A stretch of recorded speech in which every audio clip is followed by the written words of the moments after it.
Bienvenido a Fuera de Micrófono, Manuel Campo Vidal. Encantado, Javier. Es un placer tenerte aquí enfrente después de habernos conocido hace ya unos porrón de años, ¿no? Mi primera imagen de ti es en Torre España. Pues, estabas en una revista y un tipo poderoso mediáticamente. Ahí los que presentábamos programas, ahí... Yo estaba en el ya entonces, yo creo, pero bueno. Pero siempre muy serio. Eso está muy bien. Sí, yo creo que... Muy riguroso. Había que dar a veces caña y otras no, en función de... ¿no? Está bien. Oye, una cosa que recuerdo una entrevista que yo te hice en aquellos años, me hablabas de Camporrel, de tu pueblo de Huesca, y que siempre que podías ibas a las fiestas al baile del bastón. Sí, eso se ¿Por qué llama... no lo cuentas para empezar así un poco? Bueno, eso es este año 30 de julio, el que me quiera encontrar, estaré en Camporrel, provincia de Huesca, en el Valle dels Tochets. Nosotros somos aragoneses de habla catalana. Y se llama Tochets, quiere decir palitos, palos, ¿no? El Valle de los Bastones, efectivamente. Y bueno, eso es una tradición que representa viejas ceremonias agrarias y luchas guerreras que se perdió por la emigración. Mis padres y yo con ellos emigramos. Pero luego fui allí y con otros amigos y con algún familiar, con José Ramón Vidal, lo recuperamos. Oye, y ahora baila más gente de la que hay en el pueblo. Claro, vamos de fuera para bailar ese día, ¿no? Porque es la fiesta mayor. O sea que está bien que no perder las raíces, ¿no? No, las raíces hay que conservarlas. Si no, en este mundo globalizado entras en órbita en cualquier momento. Oye, retrotrayéndonos un poco a la etapa de cuando tú tienes buena memoria, ¿no? Una poca. Sí. ¿Tú te acuerdas, o sea, qué te significa para ti el día 22 de febrero de 1983? Bueno, claramente, es el día que yo empecé el telediario. Lo tengo claro, y aún no había pasado el 23 de febrero. Que eso vino. En el 81 sí había pasado. Había pasado, estamos hablando del 83, claro. Había pasado 2 años. Hacía 2 años. Se celebró el segundo aniversario. Hacía 2 años.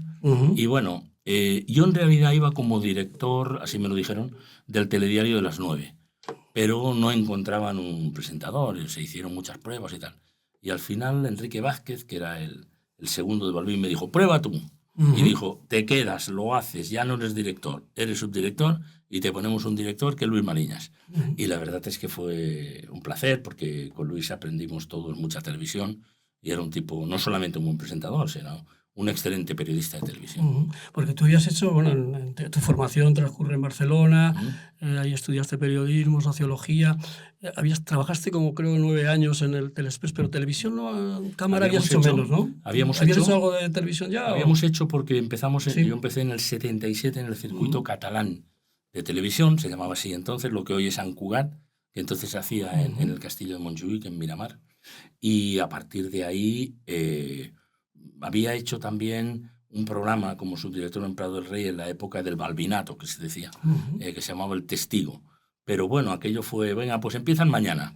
Y la verdad es que es un gran método para adelgazar.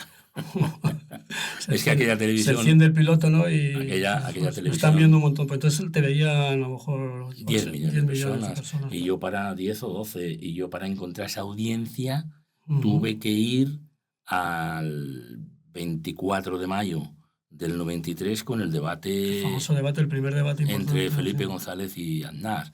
Otros 10 millones, pero pasaron unos años, porque entonces, del tiempo que tú estás hablando en el telediario, no había privadas.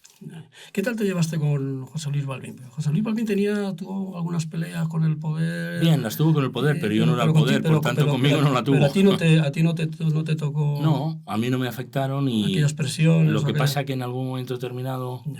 José Luis era también un hombre particular y tal, y decía, bueno, pues yo dimito y quería que dimitiera todo Dios allí, que la había llevado, y tampoco era eso. Pero bueno, te diré que años después tuve el honor como presidente de la Academia de Televisión, formando parte del jurado del Premio Nacional de Televisión del Ministerio de Cultura, proponer a José Luis Balbín y La Clave.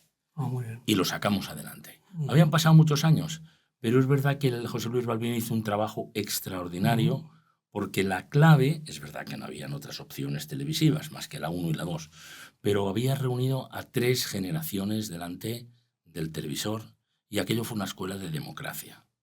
Fue una escuela de democracia porque allí es donde vimos a los dirigentes políticos por primera vez. Allí fue mucho Alfonso Guerra, fue Santiago Carrillo, fue Manuel Fraga, iba Roque Junyent, venían gente de Francia, de otros países, porque él tenía siempre Balbín una gran visión europea porque él había sido corresponsal en París y antes en Alemania, ¿no? Y la verdad es que aquel fue un gran programa. Le dimos el premio y todavía su mujer me lo puso al teléfono, que casi no podía hablar, y él me dio las gracias. Y fue, yo creo, un gesto de reconocimiento por todo lo que había hecho periodísticamente José Luis Balbín, y que a algunos nos afectó muy positivamente a título personal, claro. En aquellos años, bueno, recordando un poco los compañeros que estabais ahí, pues, yo lo viví eso de cerca también, ¿no? Estaba Lobatón, estaba Ángeles Caso, estaba Concha García Campoy. Concha García Campoy coincidió contigo durante creo que un par de años, o presentasteis el telediario. ¿Qué recuerdo guardar de Concha, no? Porque nos dejó también pronto. Bueno, recuerdo aquel domingo por la mañana en el que había una especie de pruebas entre nosotros, y se hacían las parejas, se decía, este va con este, el otro va con otro, no sé qué tal, a lo que dijeran los jóvenes. Y a mí me tocó Concha García Campoy, que fue fantástico. Hubiera sido feliz también profesionalmente con nuestra querida amiga Ángeles Caso, que duda cabe, ¿no? Pero bueno, Concha tenía una sensibilidad especial. Ella había nacido en Tarrasa, en Barcelona, con su familia, que era una familia de migrantes andaluces, fue a Ibiza, y teníamos una sintonía especial, él y yo, y luego con su marido y con mi mujer y tal. Es decir, había una complicidad profesional, una complicidad personal, casi puedo decirle que familiar. Yo le había prestado una vez la casa porque iba a Barcelona a ver a mis padres y tal, y por Navidad, y sus padres y sus hermanos venían de Ibiza y tal. Concha era una persona realmente extraordinaria. Yo creo que hubiera sido, y así lo teníamos hablado, ¿no? Presidenta de la Academia de Televisión. Yo fui el cuarto presidente, después de Jesús Hermida, después de Antonio Mercero y después de Ignacio Salas. Sí, tú sustituiste a Ignacio Salas, ¿no? Eso es. Y luego a ti te sustituye ya Casado, ¿no? María Casado. María Casado. Pero lo normal hubiera sido Concha García Campoy, y lo que pasa es que tuvimos la mala suerte, la pobre muchacha, la mala suerte de aquella leucemia. Oye, una cosa que siempre llama la atención es el poder de la televisión. En aquellos años era tremendo. Yo recuerdo que tú alguna vez comentabas que tú no eras, a ti no te gustaba la popularidad, que tú lo llevabas regular, ¿no? Quizá nunca te sentiste estrella. Más bien periodista, ¿no? Yo creo que, sinceramente, he creído siempre que la arrogancia distancia y la humildad acerca. Yo lo tengo muy claro. Entonces, yo era un periodista que las circunstancias, como he contado, hicieron que yo apareciera allí. Lo disfruté mucho, lo agradecí mucho, pero no por eso me creía que era más alto. No. Y además nunca he creído que el telediario sea un concurso de guapos. Yo siempre digo, si fuera un concurso de guapos no hubiera salido yo. Hubiera salido probablemente otro, o con toda seguridad, ¿no? Así que, bueno, yo procuré hacer lo mejor que pude. Aprendí mucho allí, viví experiencias extraordinarias, momentos dificilísimos. Eran años del terrorismo, eran años muy complejos. Yo recuerdo cuando ETA secuestró al capitán de farmacia Alberto Martín Barrios, hizo un comunicado terrible en el que decía, o se lee esto, que eran 4 o 5 hojas infumables, en el telediario de las 9, claro, me tocaba a mí, o porque es el que estaba allí, o lo matamos. Y claro, la presión de aquellos días fue tan extraordinaria. Para que te hagas una idea, los informativos de Televisión Española todavía estaban, antes del Pirulí, estaban en la Casa de la Radio, al lado donde estaba el despacho del director general, y el director general, José María Calviño, por cierto, padre de Nadia Calviño, sube un día a las escaleras y había allí en aquellos sofás que todavía están, una señora mayor y una joven. Tal como llega, se arrodillan en el suelo, al suelo físicamente, le dicen, por favor, lean el comunicado, porque si no lo matan. Y era la madre y la esposa del capitán, que Alberto tenía entonces 38 años, ¿no? Claro, al final aquello fue una presión fortísima lo que allí vivimos. Me llama Luis Mariñas y me dice, oye, vamos a leer un resumen con el compromiso público de que si de verdad lo sueltan, lo liberan, entonces lo leemos todo. Yo le dije, vale, pero darme garantías de que lo vamos a leer, porque si no quedo yo ahí en el centro de la diana, ¿no? Y pedí hablar con el director general. Me recibió Calviño inmediatamente y me dijo, mira, Manuel, desgraciadamente no vas a tener que leerlo, porque nosotros la información que tenemos del servicio secreto, del CSIC, entonces, es que este hombre lo han ejecutado. Joder. Pero no lo sabemos. Y digo, ¿y si no es verdad? Y entonces... Un dilema... lo puedo decir ahora. Yo creo que las historias hay que desclasificarlas, Javier. Sí, no, está muy interesante lo que está contando. Y ya la desclasificamos. Y me puso al teléfono al vicepresidente del gobierno, Alfonso Guerra. Y Alfonso Guerra, yo ahí quedé impresionado, digamos, de la inteligencia del personaje. No había tenido oportunidad de saludarlo, ¿no? Más que hola, buenas tardes y tal. Y me dijo, mira, Manuel, desgraciadamente no vas a tener que leerlo por lo mismo, me contó esto.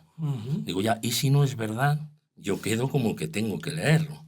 Y dijo él, en ese caso vete estudiando euskera. Es decir, lo vas a leer, pero traducido al euskera, para que no se solivianten los cuarteles y no se soliviante nadie. Claro. A mí me pareció un gesto de inteligencia, de tener preparado, decir, aquí hay alguien que piensa. Y eso te hace sentir francamente muy seguro, ¿eh? En aquella época, ya en la final etapa tuya de los telediarios, hiciste un programa que tuvo mucho éxito que se llamaba Punto y Aparte. De hecho, fue premio Ondas en... No recuerdo el mismo año, pero bueno, sería... Más tarde, en 89, sí, creo, o algo así. Y... Bueno, Punto y Aparte tuvo era dos épocas. Entrar en profundidad en asuntos más, ¿no? Punto y Aparte tuvo dos épocas. Tuvo la época de 10 minutos diarios después del telediario de las 9, que por eso me pasaron a mí a las 3 con Concha. Y luego, cuando yo ya salí de televisión, estando en Hora 25, en la cadena SER, hacíamos semanalmente, como 2 trimestres al año o 3 trimestres al año, el Punto y Aparte, que fue un programa que realmente te permitía pues, tener algún pequeño debate y te permitía tener alguna entrevista especial y de gente que venía de fuera y tal. A mí me gusta mucho los medios de comunicación, me gusta también la radio, me gusta, empecé en prensa escrita, sigo escribiendo crónicas todos los fines de semana. Me gusta mucho la comunicación, pero la televisión, hombre, es especialmente mágica. Bien. De todas maneras, has tenido suerte, vamos, estuviste en tribunas importantes, como puede ser el telediario, pero también en Hora 25, ¿no? Sí. Que esos 2 años o 4 años al final. Sí, lo dejaste en el 92 para irte a Antena 3, ¿no? Sí, había dejado un poquito pero bueno, antes. ¿Cómo fue esa etapa de Hora 25? Porque claro, fue un programa... Fue extraordinario porque dramáticamente allí hubo una guerra en el Golfo.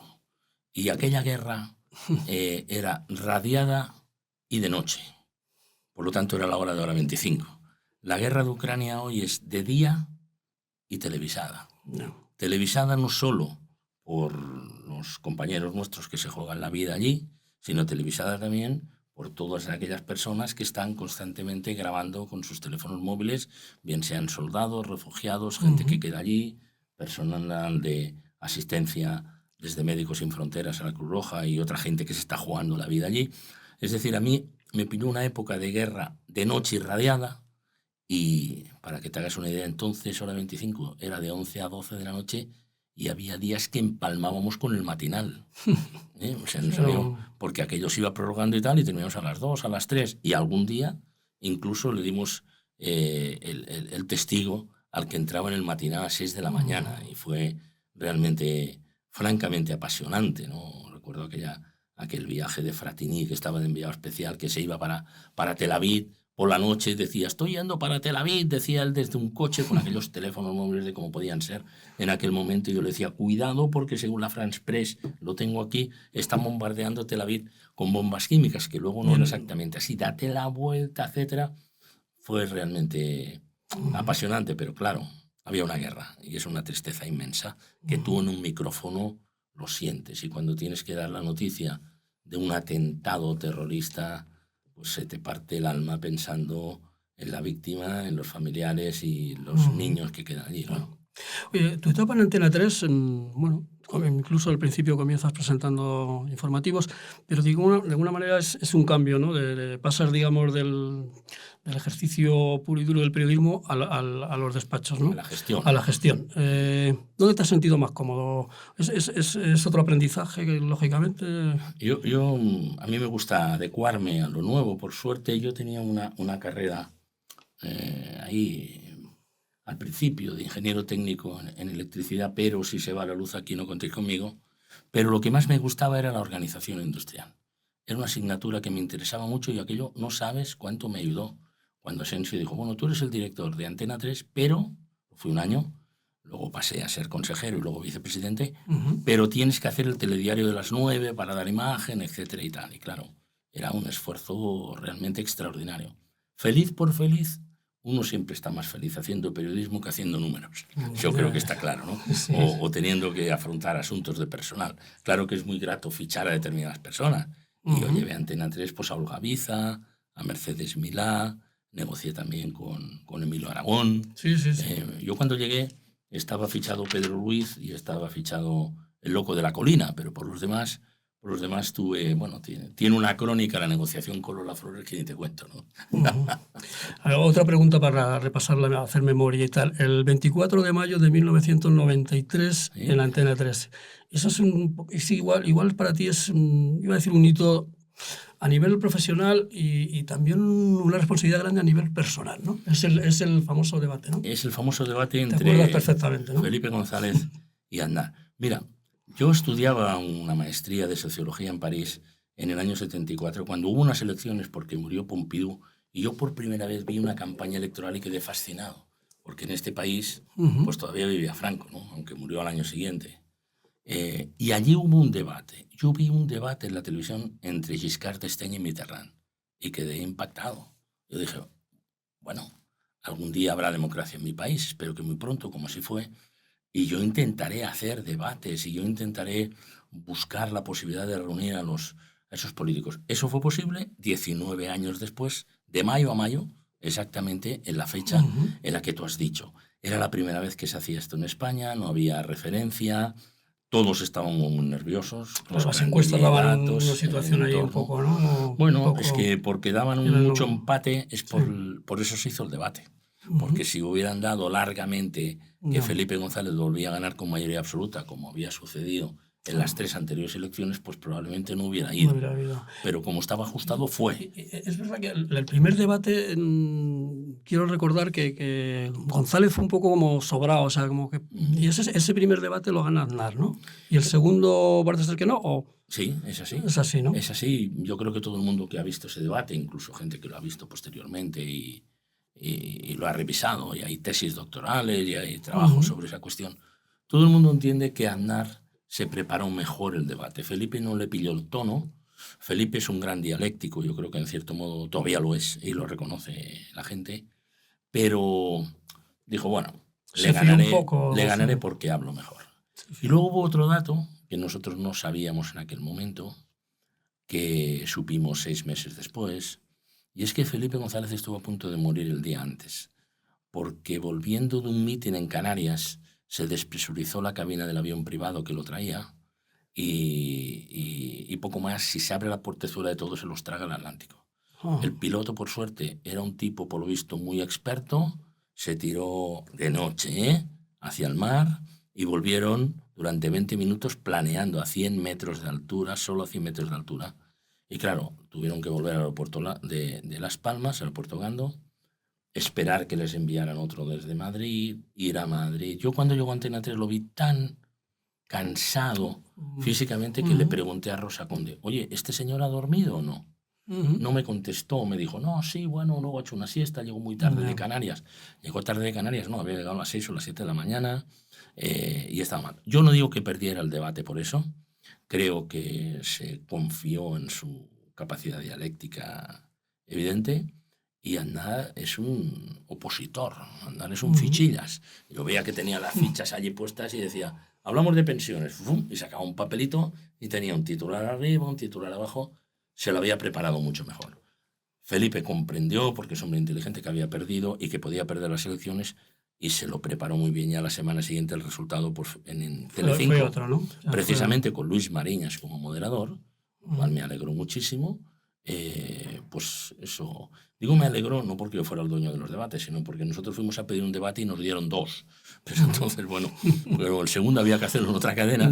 Pues puestos a que se haga en otra cadena, yo prefiero que lo haga Luis Mariñas, que era un buen amigo y un buen compañero. Y luego vinieron los debates Bueno, luego se pierden del 2008. Del 2008 se pierden durante 15 años, porque Aznar no quiere. Y Aznar le recomienda a Feijóo, a Mariano Rajoy que no lo haga. y total no se hace en el 2004. Pero luego ya desde la Academia de Televisión, Zapatero, que probablemente no lo necesitaba, pero se le agradece la generosidad, y Rajoy, yo agradezco a todos los que han participado su confianza, ¿no? En que lo organizáramos y en mi caso que moderara algunos de ellos, ¿no? Porque ahí está Luis Mariñas, ahí está Olga Biza también.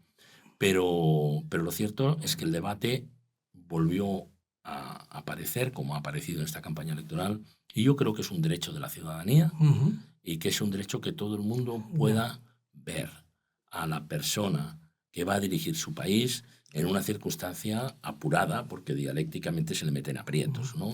Era importante, además, yo creo que para la academia, porque al final la gente se plantea, bueno, la academia se aglutina ahí a los profesionales, pero que realmente qué es lo que se hace, qué no hace.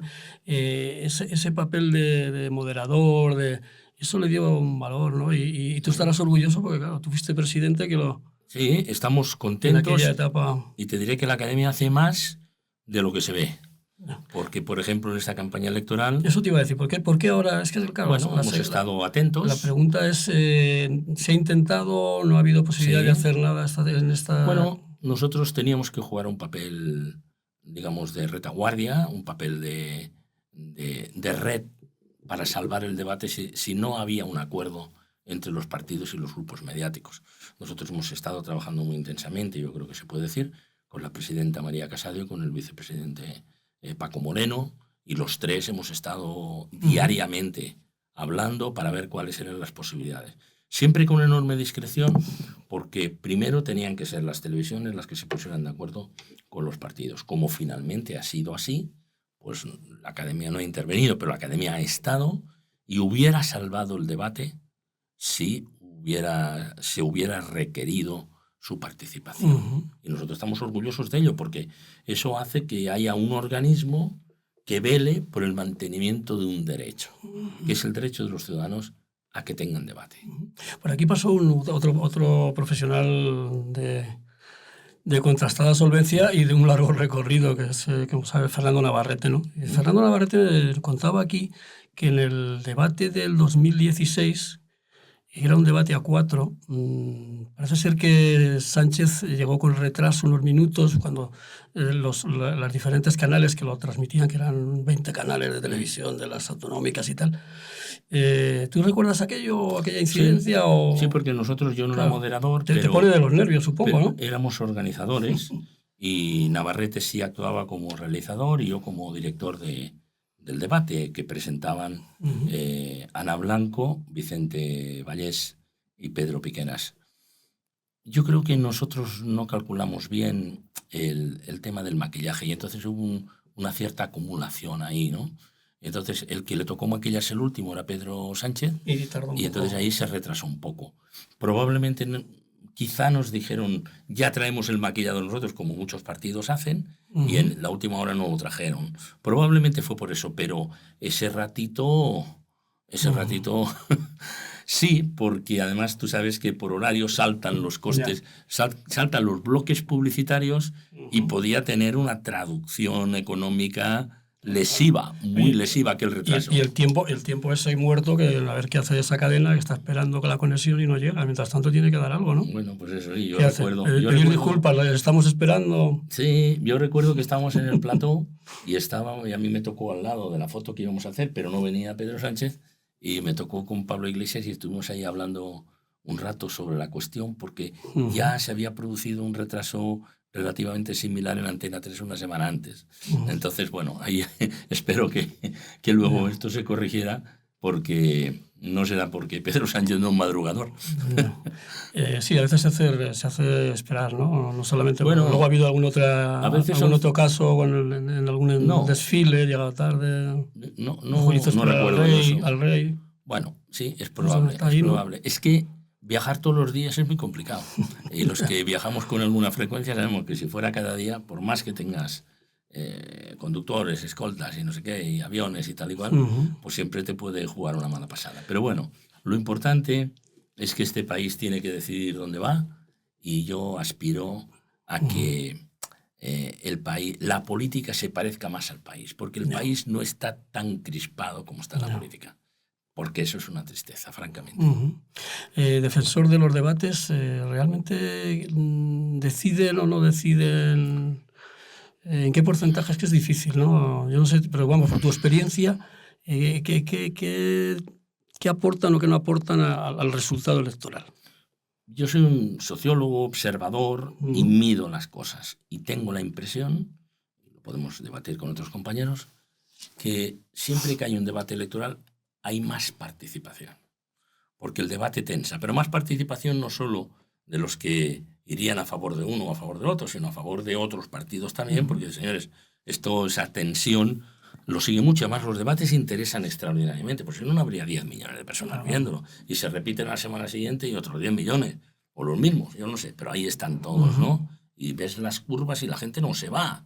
Por lo tanto, yo creo que los debates, hombre, si uno lo pierde clamorosamente, claro que le influye, pero los debates tienden a casi a empatar y luego, naturalmente, pues como pasa en los partidos de fútbol, los partidarios de uno pues ven que el suyo está extraordinario y el otro mal, al revés, y casi siempre le echan la culpa al árbitro, pero bueno, los que vamos de árbitros ya sabemos que eso forma parte de la jugada. Y quién ha ganado, quién ha perdido, pues depende del medio en el que... Desde luego. El que lees desde luego. La valoración es muy diferente, ¿no? Desde luego. Incluso las encuestas, porque luego te confesarán, si quieren o no, los que hacen encuestas, que las empiezan en la media parte, con lo cual es la opinión de la primera parte, no es la opinión de todo lo que ha sucedido, porque no habría tiempo a que diga, bueno, pues hasta aquí el debate, buenas noches, plan, y sale uno. Ha ganado mi amigo por un 62%.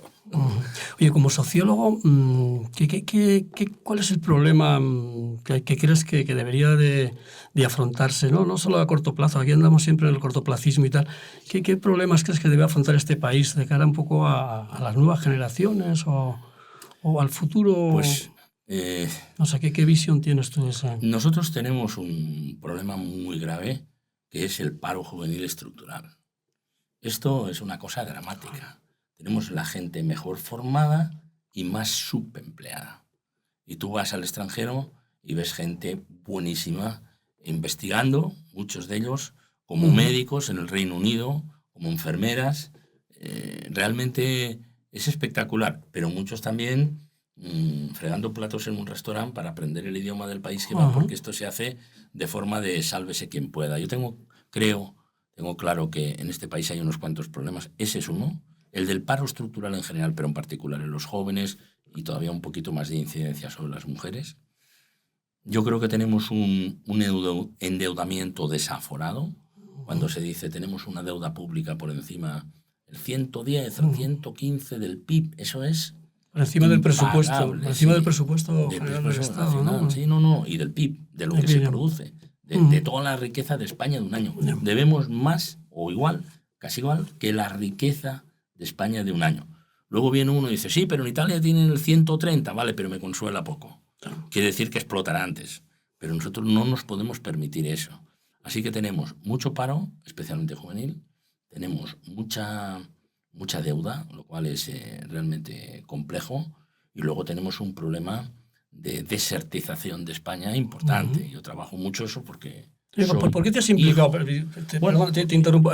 ¿Por qué te has implicado tanto en ese tema? Porque, claro, hemos dicho al principio de la entrevista que eres de un pueblo de Huesca y que conoces ese mundo, pero no sé, ¿ha habido alguna cosa especial? Porque has dicho...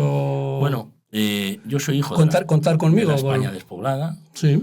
Y me vinieron a buscar en un momento determinado para decir, oye, ¿por qué no nos apoyas tú que tienes sensibilidad social? Porque siempre he estado yo en colaboraciones sociales toda mi vida.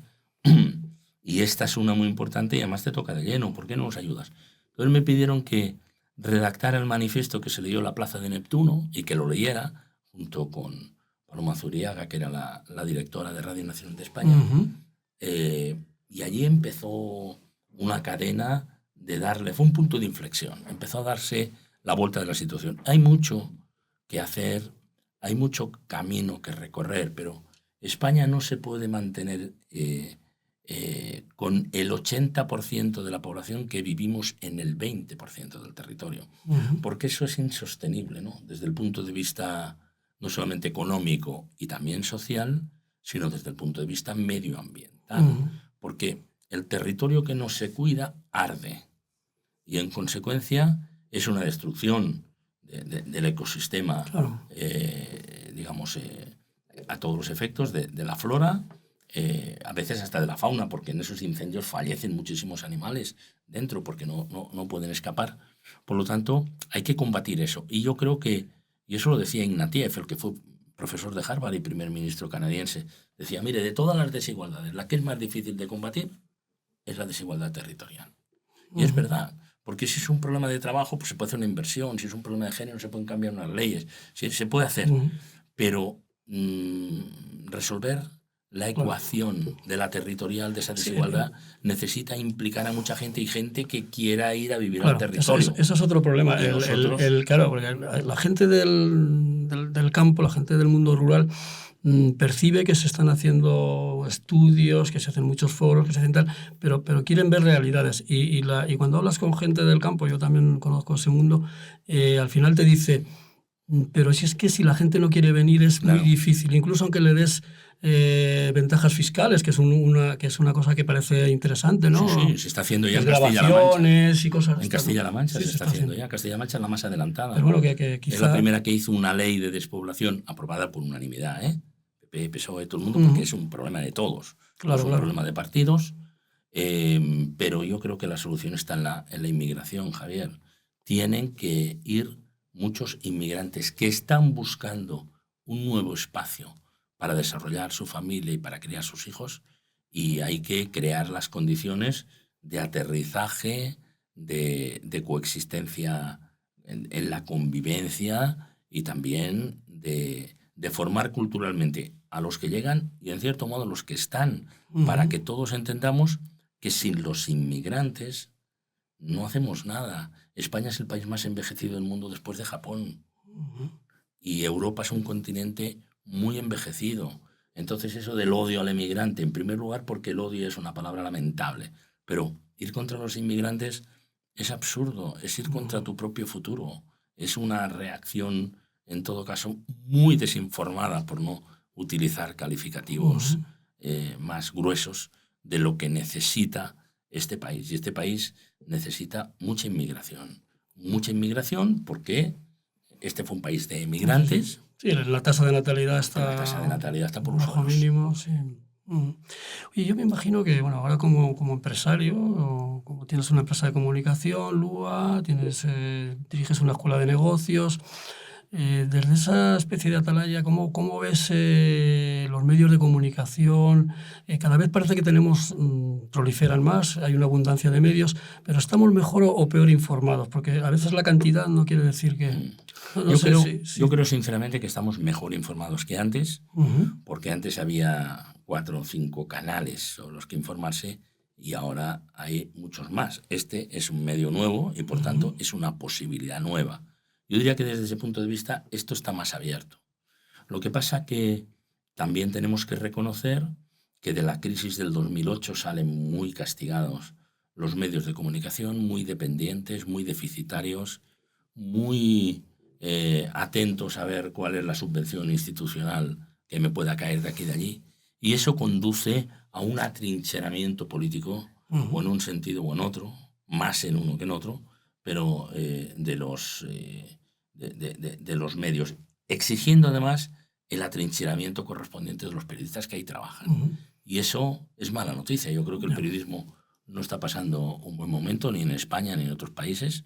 Cuando hablamos con colegas, yo creo que lo compartimos, colegas de otros países, pero en todo caso, bienvenidos sean los nuevos medios y bienvenido sea el esfuerzo que hace todo el mundo, entre ellos, a convivir con los nuevos medios.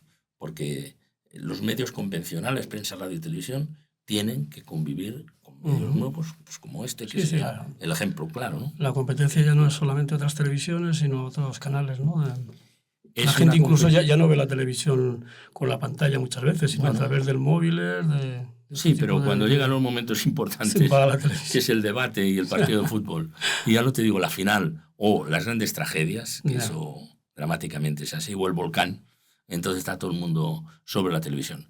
Yo creo que la historia del periodismo ha sido una historia en la que cada vez que aparece un medio nuevo se oficiaban funerales por el anterior. Sí. Así que cuando llegó la prensa, todo el mundo dijo, está muerta. Cuando llegó la radio, dijo, todo el mundo, está muerta la prensa. Televisión. Cuando llegó la televisión se dijo, no digamos, ¿no? La radio. Adiós a la radio. El vídeo mató las estrellas de la radio, ¿te acuerdas de la canción que todavía arrastra por ahí? Y cuando llegó Internet, se dijo que ya nadie vería la televisión. Pero lo cierto y verdad es que ahí están los tres.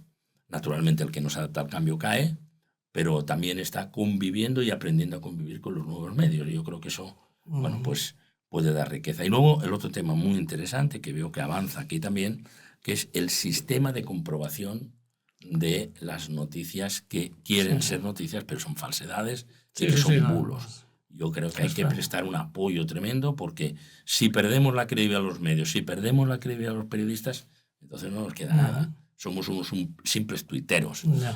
¿A ti te preocupa, tú crees que existe un peligro de que se pierda la libertad de expresión, haya un retroceso en la libertad de expresión? Quizás lo de retroceso, habiendo vivido, por ejemplo, tú la etapa de la transición, de los medios que, ¿no? Yo creo que existe ese estamos riesgo en un riesgo, no solamente en España, sino en Europa, de retroceso de libertades. Se está viviendo. Esta polarización que hay se traslada también a la prensa. Realmente muy peligrosa, sí, pero no es que nos vaya a consolar lo que pasa en Estados Unidos, pero Estados Unidos, yo recuerdo hace 3 años una conversación con el alcalde de Los Ángeles, que estuvo aquí en Madrid, me dijo, en mi país se vive un clima de guerra civil. Y yo pensé, hombre, este señor exagera. Caramba, creo que nos quedamos cortos. Y cuando vimos aquella entrada del Capitolio, luego reproducido en Brasilia, en época del final de Bolsonaro, justo cuando había ganado las elecciones de nuevo Lula, bueno, yo creo que estamos en una situación en la que negar el progreso, como se está haciendo, negar el riesgo del cambio climático. Hace 4 meses hubo una isla que vivían 200 personas en Panamá que se tuvieron que marchar porque ha subido el nivel del mar y se van. Bueno, pues ojo con las costas de Miami, ya pasa mucho en Miami Beach, ya pasa en otros lugares. No se puede negar que es una amenaza al cambio climático, como no se puede negar la importancia fundamental que tuvieron las vacunas para salir de la tremenda pandemia, pero hay gente, y con responsabilidades, que sigue siendo antivacuna, ¿eh? Entonces, yo creo que es un riesgo para España, pero es un riesgo también para Europa, porque esta Europa, que en cierto modo nos exige, lo cual nos viene bien, pero también nos protege, pues puede estar en unas manos menos comunitarias, si se me permite la expresión, como esto siga avanzando así, porque cada elección que hay en casi todos los países van entrando los gobiernos o quedan muy cerca los partidos de ultraderecha. Y esto pues es una mala noticia para la democracia. Ya para ir finalizando, ¿tú te arrepientes de algunas de las cosas que te han ido pasando en la vida? Habrá cosas que te hayan mejor, pero ¿volverías a repetir? Porque tú ibas a ser sociólogo, luego eres periodista, luego eres empresario. Bueno, la vida te lleva por... No, yo no. Yo creo que todos cometemos errores y hay que aceptarlos. Y entonces, pues a veces no estás muy fino en una información o no comprobaste suficientemente y te duele especialmente el tema porque quizá te dejaste llevar por una historia emocional. Pero el hecho de haber estudiado varias carreras para mí no es una rectificación, es una acumulación de cosas. Yo empecé estudiando una ingeniería técnica porque mi padre se dedicaba a ser comercial de electrónica y no tenía ningún estudio de eso y nos invitó a hacerlo. Pero años después comprendí que me había servido mucho por la organización industrial para Antena 3 y porque estudiar matemáticas y física te ordena mucho el cerebro, ¿no? Luego estudié periodismo, era feliz siendo periodista, pero el otro día había un señor Lupic que decía, hay 3 tipos de periodistas. Uno, el que va y cuenta lo que ve. Otro, el que va, cuenta lo que ve y explica por qué pasa. Dice, esos son los míos. Y yo diría, ¿y los míos? Y decía él, y luego están los expertos que analizan todo y ni siquiera han ido. Entonces, bueno, ahí queda. Ahí queda. Hay muchos señores en las tertulias que dicen, hombre, no sé dónde sacáis tanta sapiencia, ¿no? Cuando empezó desgraciadamente la pandemia, yo pensaba, no sabía que con el título de licenciado en Ciencias de la Información te dieran licenciado en epidemiología, ¿no? Porque aquí estos señores están hablando de vacunas como si fueran, pero al minuto siguiente hablan de volcanes y al minuto siguiente hablan de Ucrania, de la guerra y del este. Bueno, hay algunos buenos, pero yo sinceramente, y lo digo con claridad, se enfadan, ¿eh? Pero buena parte de las tertulias ni las reuniones escucho, porque antes de que empiecen a hablar yo ya sé aquel a quien apoya, aquel contra quien va. Yo para eso ya lo tengo convalidado. Entre tanto estudio, leo, No. escucho música y hablo con la gente. Hablar es fundamental. Conversar, ¿no? Me gusta mucho la conversación con amigos y pequeñas discrepancias, lo que sea y tal. Y además, te lo dicen los neurólogos, es un gran elemento contra el envejecimiento. Así que conversemos, como estamos haciendo ahora nosotros. Yo recuerdo y volvemos si quieres al principio de la entrevista cuando hablabas de cuando nos conocimos, que una de las cosas una frase que yo en aquella entrevista hablando de tu estancia en Barcelona, que no es la Barcelona de ahora, por supuesto, No.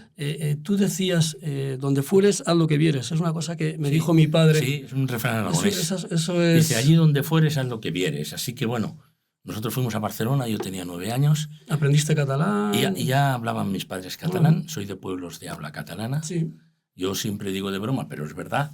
Vale, somos de pueblos de habla catalana, pero es provincia de Huesca, somos aragoneses y defendemos a la sociedad deportiva Huesca. ¿El acento maño los catalanes? Bueno, no.